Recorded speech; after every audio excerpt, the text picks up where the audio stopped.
Well guys, Kevin here.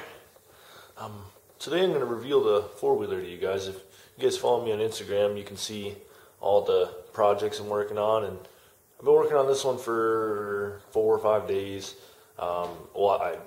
It's been in progress for 4 or 5 days. I only worked on it like 2 days, and yeah, I'm just going to reveal it to you guys, and we'll get some work done on it today. We'll get right into this four-wheeler though. Here it is. It is a Suzuki 180. Here's the plastics. Suzuki 180. Freaking light doing all the work. Suzuki 180. It is the middle of the day, but I do have the garage door closed because the light is so bright outside that it makes it so dark in here that I can't use the camera. But what I've done is actually the motor that was on it was the Suzuki 180 cc motor. And it had been rebuilt. The guy said it ran, but the pull start broke. So I'm not even going to fuck with it. I'm pretty sure he broke it on purpose just to say that it was broken. But I have welded on a motor plate, and I have bolted up this 8 horsepower GX 240 1-inch diameter shaft. And a lot of you are probably thinking I'm probably going to go with a torque converter. But what I'm actually going to do, trying to fucking steady it in my hand, is this 1-inch inside diameter centrifugal clutch, chain clutch. Now, I'm sure a lot of you probably haven't seen a centrifugal clutch this big before. 1 inch, not 3/4 or 5/8. That's because these are made for machine shops specifically. It goes on many different machines that build different products in factories and machine shops and things like that. These are meant to be running all day. They're commercial grade. Picked this up for $103 about a year ago. I special ordered it online when I got this motor because I knew exactly what I was going to use it for eventually. So this is the clutch that's going to go on there. I'm probably going to have to put this thing on backwards like so in order for it to line up with the back sprocket, which I've replaced with a smaller tooth sprocket. So this thing should have a good amount of torque and a good amount of speed for what I'm looking for. It's going to be a little racer. I took the 18-inch tires, 18 by 9.5 by 8s off the back of the Craftsman 4x2 build back when I switched them to 24s, which are actually the tires originally off of this. But I swapped the tires around and stretched these ones out to fit. I bought these 16 by 6.5 by 8 tires, I believe that's what size they are. Brand new. Even have the blue lines and fucking little teats on there. But yeah, this thing should be a pretty cool build. Right now, I need to do the exhaust, clean the carburetor, and then I can do a first test fire on this. I actually tried to fire it before, but the carb is dirty from not having an air filter on it in the garage. So I have the air filter on it now, which is good. And then I have to do some trimming on the fenders to get not the fenders, but the plastics to get them to fit, and take off those nerdy ass fucking mud flaps. And then get the chain all put together and everything. So hopefully I can get all that done in this video. So we're going to go ahead and get to it then.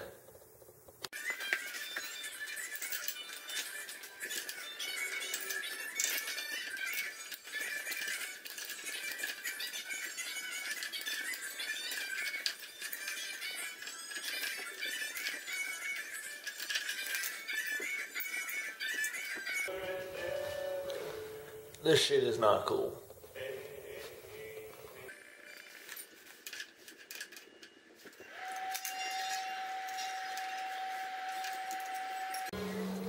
So what I'm looking at here is the plan.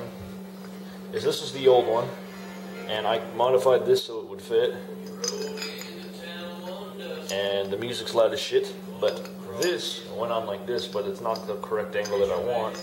So what I'm going to do is ground the edges off of this and stick it through here and mount it like that so I can get the angle that I'm looking for.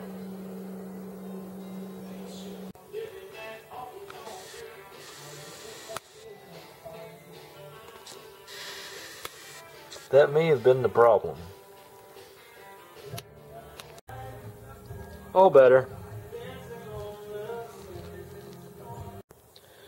Well guys, I didn't get a whole lot on video about the fuel issue because it turned out that the carburetor was all nasty and the gas tank was filled to the top with water. I don't know if somebody snuck in here and just doesn't fucking like me and filled this damn thing up with water, but it was full to the top with water, and I drained the whole thing out. There's like no gas cap leaks or holes in the top of the gas cap or nothing. I don't even know how it all got in there, but that bitch was full of water, so I drained as much out as I could, and then I got a 1-gallon milk jug and filled it up with hot water and dumped it all in the gas tank, swished it around, and then drained it all back out and sprayed it out with the air gun. Got some clear fuel lines so that I can see what's in it, and then just in case it starts getting dirty again, I can drain some of it out again. Filled it up just above the straw so that I can fire it up, and she runs. Here you can see the exhaust.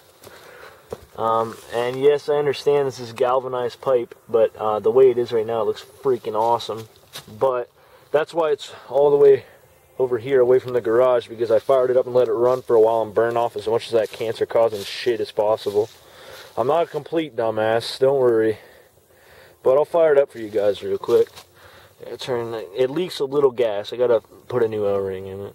Yeah, I shouldn't need the choke. Okay, ready?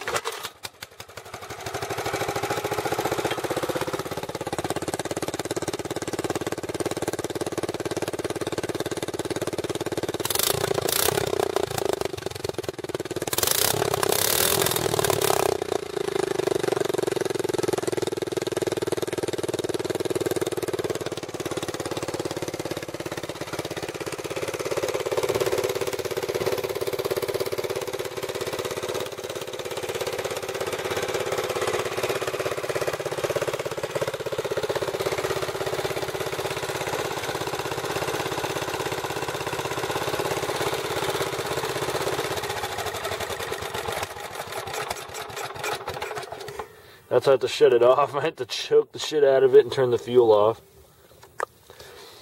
because I don't have the kill switch wired up yet, which will probably be coming next now that it's running. So, now there's just more to come from here.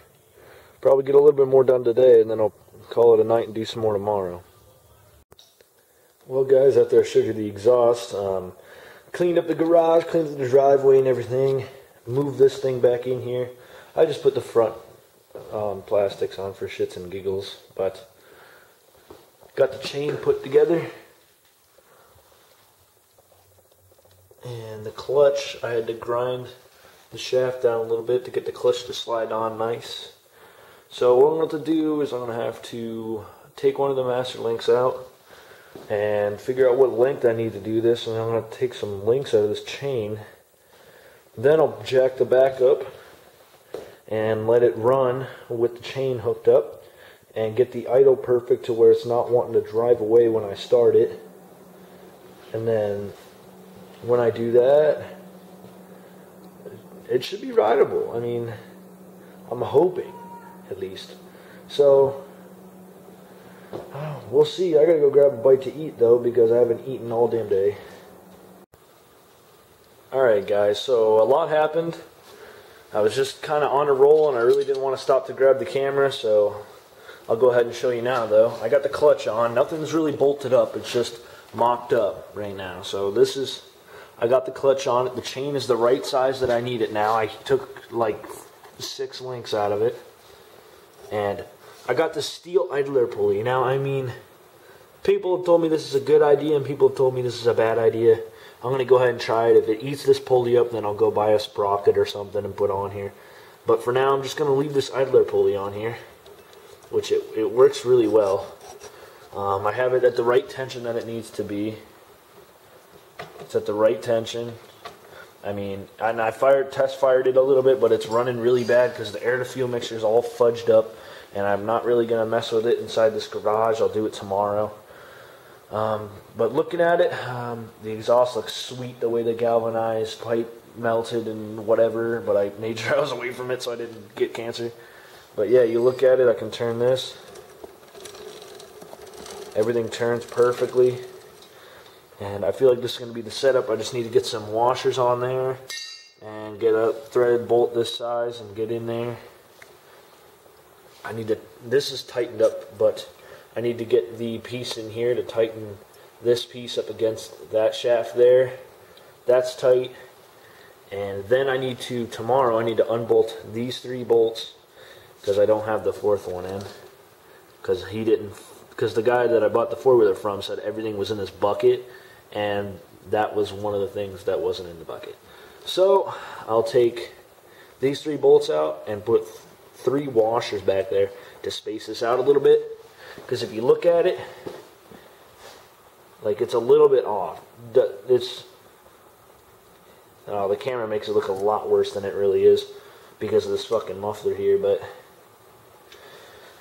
it's just off a little bit, and I'm just going to space that out just a tiny bit just to get it closer to where it needs to be. But it seems to be doing pretty well. But what's going on here is the carburetor. There's a little escape route for this fuel to go to inside this gasket, and it's dripping out this little escape route here. So that means that there's either A, not enough air going through there and the fuel is just resting in the bottom of the carburetor and letting it leak out, or B, there's something stuck in the seat so that it's over-fueling the carburetor. So what I'm going to do is I'm going to pull the bowl off, get a piece of pipe cleaner and clean that seat out real good, and then I'm going to, because I idled it down while it was running, but I could not find the air mixture screw, which happens to be way under here, right there, I think. So I'll mess with the air mixture, give it a little bit more air, maybe it'll run better. I already cleaned and gapped the spark plug, which made it run a little better. So, and I had to clean the whole gas tank, like you guys know. So it's doing better. It's doing better. Hey guys, if you actually made it this far, thank you, because obviously you guys are really dedicated subscribers. And no, you're not watching a Chinese action movie. This is my voice over-voicing my video, because I wanted to apologize for how nervous I was. I don't know why I was nervous. I do really well behind the camera, but I don't do very good when the camera's pointed at me. I don't know why. You could obviously hear a change in my attitude. And I wasn't even looking at the camera the whole time, which is kind of funny. But my plan for this video was to try to get the 4-wheeler done in the 3 days of the weekend that I had, and it didn't really work out. I worked the first day. The second day I didn't get working until about 2 o'clock, and it gets dark around 5 because of daylight savings. So I didn't get a whole lot done, and then today, which is Sunday, woke up this morning, there's 2 or 3 inches of snow on the ground, and it was about 25 degrees Fahrenheit outside, which is below 0 in Celsius, and it was cold. And I went out and tried to work on it, but it was so cold it wasn't running right, and it was leaking fuel all over the place, and I knew I wasn't going to get anywhere near my goal of finishing it, so I was just going to finish the video as it is. But I just wanted to make sure that I added this in to thank you guys for clicking on the video and watching, and as always, guys, I really appreciate you watching the video, and I'll see you next time.